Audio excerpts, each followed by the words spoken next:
Now, oil marketing companies in India have increased fuel prices again. Surprisingly, diesel has gone to the value what locals have never paid before. In national capital, a liter of diesel will cost the locals 69 rupees 75 paise, while for a litre of petrol is at 78 rupees 18 paise, which still is 25 paise lower from its all-time high mark of 78.43 rupees.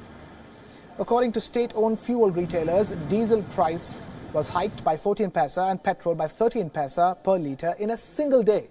But not to forget, Delhi is the cheapest in terms of fuel prices among the metro cities of India, while the financial capital of India, Mumbai, is still paying the most amid high state taxes.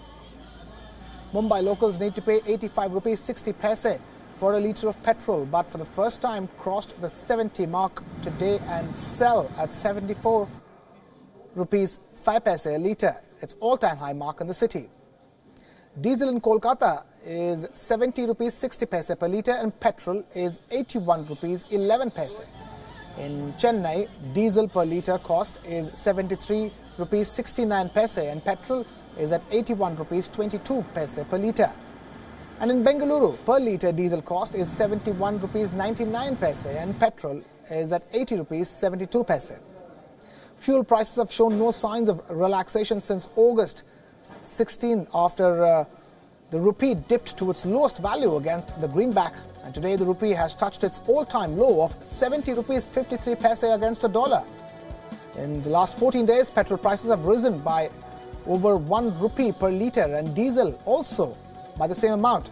The central government currently levies a total of 19 rupees 48 paise per litre of excise duty on petrol and about 15 rupees 33 paise per litre on diesel. State-owned oil firms had in mid-June last year dumped the 15-year practice of revising rates on the 1st and the 16th of every month in favour of daily price revisions.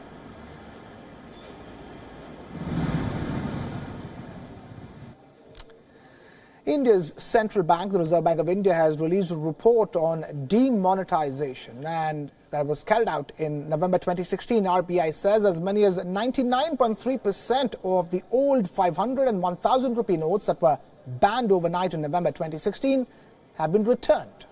There were a total of 15,41 crore rupees worth of 500 and about 1,000 rupee notes in circulation before November 8, 2016. The report also says that public sector banks were majorly involved in frauds that were committed as part of the demonetization process. It also said that the humongous task of processing and verifying specified banknotes or the notes that were banned was successfully achieved. Prime Minister Narendra Modi implemented the demonetization policy on the 8th of November 2016, banning legal tender of all 500 and 1,000 rupee banknotes in order to curb black money. It was a surprise decision from the centre and had prompted RBI to print new 500 and 2,000 rupee notes as a substitute for the old ones.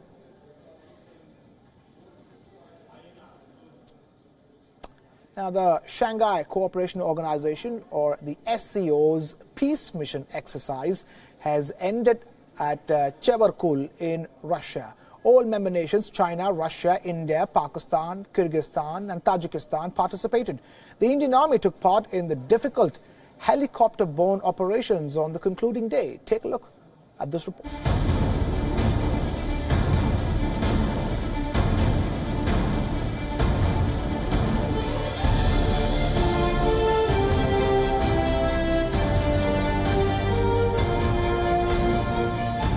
From a height of 6,000 feet, Indian para-commandos undertake the most difficult free-fall jump from a military aircraft at Chebarkul in Russia.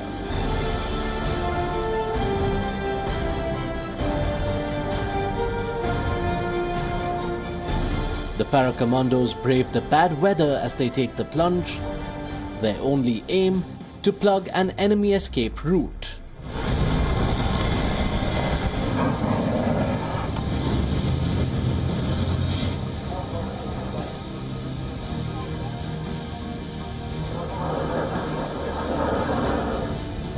The Indian contingent was part of a joint counter-terror exercise held for members of the Shanghai Cooperation Organization.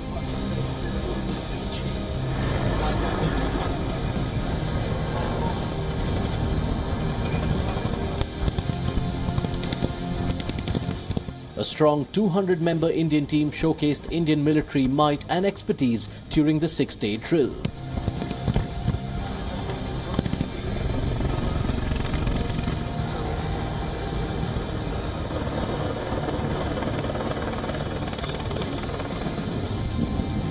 This drill also saw India and Pakistan joining hands for the first time after they became full members of the SCO in July last year.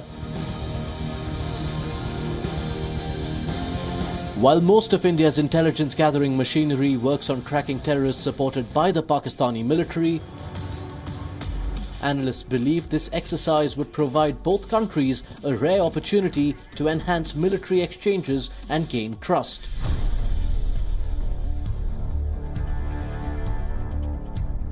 So what does New Delhi gain from membership of this grouping?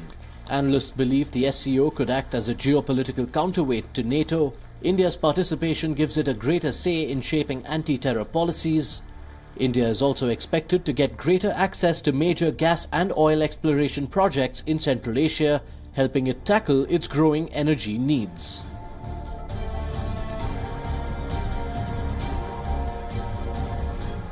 The SCO is a China-dominated grouping, but experts believe India could work towards limiting Beijing's overarching influence. After all, India is the only SCO member that is opposed to China's Belt and Road project. Prime Minister Narendra Modi was the first Indian PM to have visited all Central Asian countries in 2015. The SCO membership is seen as a culmination of his efforts to get India greater access to this region. Bureau Report, WION. Keeping it with China, the country is planning to eliminate its child limitation policy for families in an attempt to reverse its 4-decade-old mandate. China is expected to enact the new independent fertility policy that will allow couples to have as many children as they want. In a report published in a state-run newspaper, the draft civil code would end a policy that for long has been enforced through heavy penalties and fines, but also notorious for forced abortions and sterilization drives in the world's most populous country. The Communist Party initially began enforcing a one-child policy in 1979 to slow the population growth. The limit was then raised to 2 children in 2016, while the nation struggled to rejuvenate its graying population of some 1.4 billion. Now, the policy will be discussed by the Standing Committee of the National People's Congress this week. It is set to be implemented by the year 2020. This was done amid concerns over aging and shrinking workforce in the country and how it will impact the economic growth. In addition to this, gender imbalances could lead to social problems. 106 Chinese men for every 100 women is the current ratio. Under the one-child restrictions, those with multiple children were heavily fined. Some women were forced to undergo abortions, while others were subjected to forced sterilizations. Exemptions were given to ethnic minorities like Uyghurs and Tibetans and those living in the rural areas if their first child was a girl. Speculation about a change grew this month after a government-issued postage stamp for the Year of the Pig in 2019 showed a porcine family complete with 3 piglets. But statistics showed that despite relaxing the policy, birth in China fell by 3.5% to 17.2 million last year, as compared to 17.9 million in the year 2016. Other proposed changes in the draft bill also include a 1-month cooling-off period before a divorce, during which either party can withdraw their application. On to the world of technology, where robotics is advancing by leaps and bounds. We've seen robots taking over as chefs, entertainers and caregivers, but now they're ready to take up another role, that of teachers. Take a look at this report.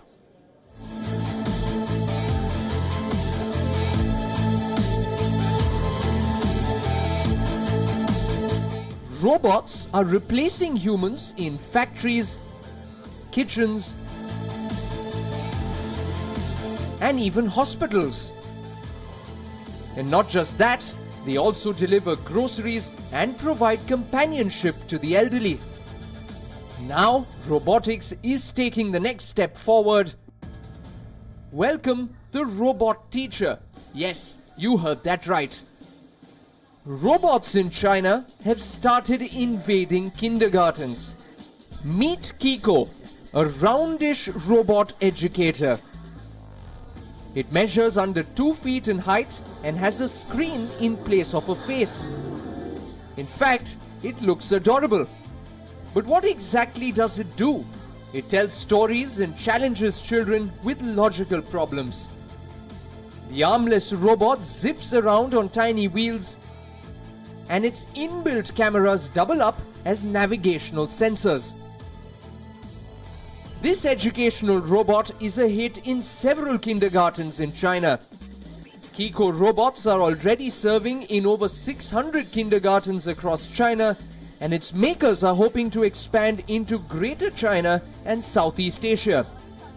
Well, it doesn't end here. Robots have a lot more to offer. Bureau Report, WION.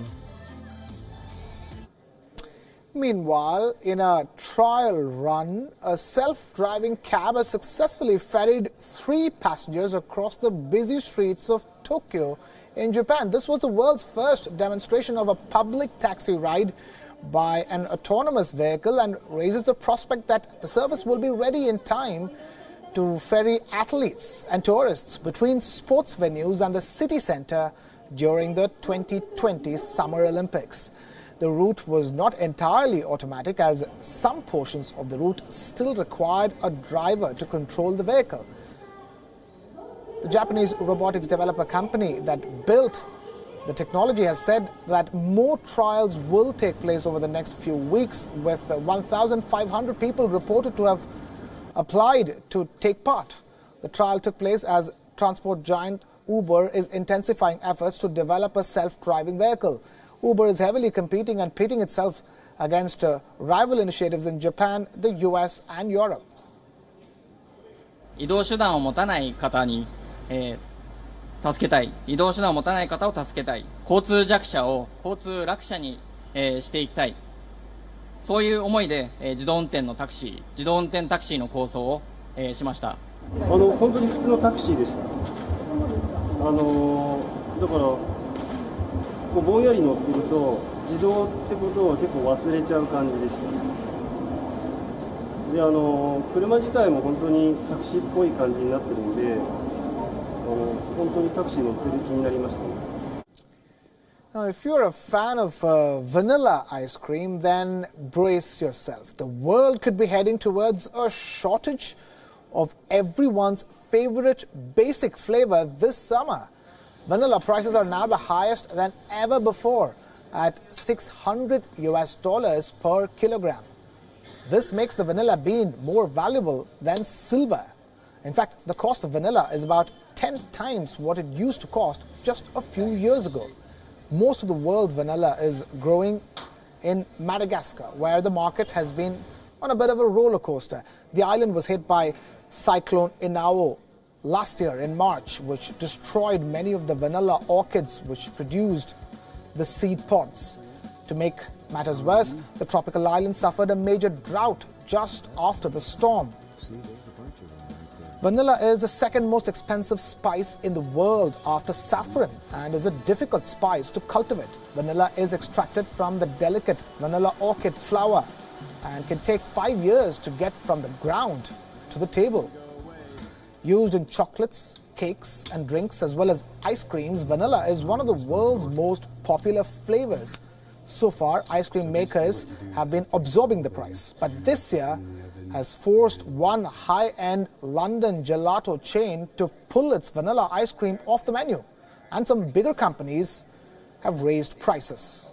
And it's not just ice cream. Soaring prices is set to hurt companies that use the ingredient in everything from soft drinks to cakes to perfumes and cosmetics. The combination of high prices and poor quality means some manufacturers are now turning to synthetic alternatives. Synthetic flavoring called vanillin is extracted from wood and sometimes even petroleum. It's anticipated that synthetic flavoring will be more widely used across industries, trying to avoid the escalating costs of vanilla. In March last year, Cyclone Inao wreaked havoc in Madagascar, destroying a large percentage of farms growing the valuable vanilla crop. The tropical island is the world's biggest vanilla producer, and the storm's impact is a big reminder of how disruptive major weather events can be to global supply chains. Take a look at this detailed report. Patrick looks after his vanilla pods as he would precious stones. He keeps them hidden before selling them at a higher price. Business is booming, and soaring prices have allowed him to build this house. But they have also brought trouble. The vanilla industry in Madagascar is now rife with scams, theft and even deaths. The traders have no scruples. I'm looking to quit this work because it's too hard. Everyone is dishonest. Whether they're 20, 40, 60 years old, everyone lies. Madagascar produces 80% of the world's vanilla, but demand is greater than supply, leading its value to triple in 3 years to $600 per kilo. The price explosion has led to increased thefts from vanilla plantations. We risk death watching over our plantations at night. That's why it's so hard to work in vanilla now. Madagascar's bourbon vanilla is a product of generations of expertise and has been considered the best in the world.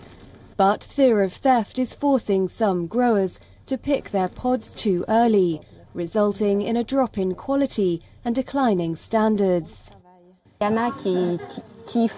Certainly there are some who are in the industry solely for opportunism. Us, we live on vanilla. It's getting harder and harder to sell it because some people have been cheated. They've bought vanilla that was mouldy or rotten. Madagascar's vanilla industry was worth $650 million last year, 5% of the country's total GDP. But little wealth from these scented black seeds is invested back into the local economy. Most homes in the region have no electricity, and just a fifth have access to drinking water. Now, India is known as the land of spices and commands a formidable position in the world's spice trade. Indian spices are popularly known for their flavor and aroma in domestic as well as in the international markets. Vanilla is a tropical orchid, and that is why the warm climes of South India makes it the perfect place to cultivate the prized spice. India is one of the 8 countries in the world which produces and exports high-quality vanilla. Indian farmers started vanilla cultivation in 1990, prompted mainly by the falling profits from rubber and coffee. Farmers find vanilla comparatively easy to grow since it can be cultivated in small plots of land. Karnataka leads the country's vanilla cultivation, followed by Kerala and Tamil Nadu. 60% of the 1,000 hectares under vanilla cultivation is in Karnataka.